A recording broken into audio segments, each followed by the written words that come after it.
Começando meu affair com a bolsa da tia Ângela. Oh meu Deus, eu gosto muito dessa bolsa, sabe?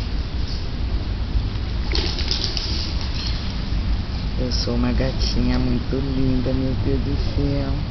Sou muito delicada, muito feminina, porque eu gosto de uma bolsa, sabe? Né, filhota? Oh meu Deus. Essa bolsa um dia vai ser minha. A tia vai te dar ela, meu amor. Deixa só a tia aproveitar mais, que custou muito cara. Então a tia vai aproveitar um pouquinho mais a bolsa e depois ela te dá, tá? Meu Deus, que bolsa gostosa. É os pombos fazendo barulho.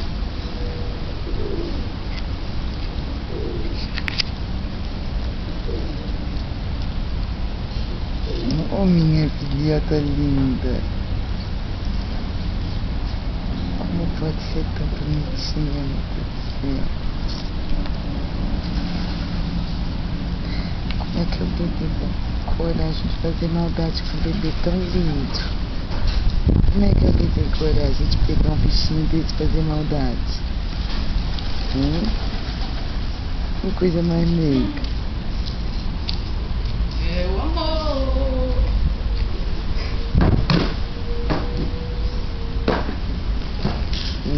Coisa mais linda. Se deixar, eu fico o dia inteiro fazendo isso nessa bolsa. Bebê já deu passar fora no fundo.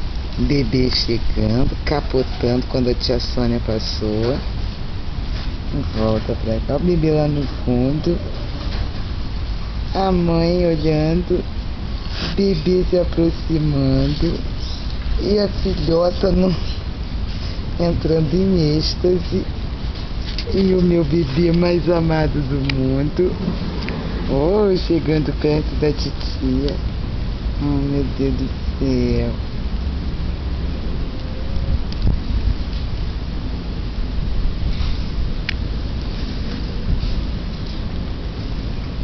Olha isso, quem diria, hein, filhotinha? Um dia eu ia fazer carinho em você. Bebê cheirando filhota. Filhota gostando. Olha isso, meu Deus do céu.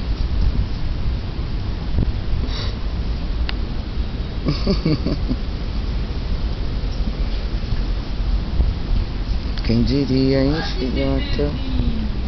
Quem diria, filhota, que a titia um dia ia fazer carinho em você, hein, amada? Oh, e tu baba minha bolsa toda também, hein? Engraçado que eu não tinha xixi de bravo. Gente, o que faz uma caixa de lobregue aqui atrás? Não sei. Mas o que faz essa gata se apaixonar, ser tão apaixonada pela minha bolsa? Ela baba minha bolsa toda. Caramba, 4 minutos de filme, credo.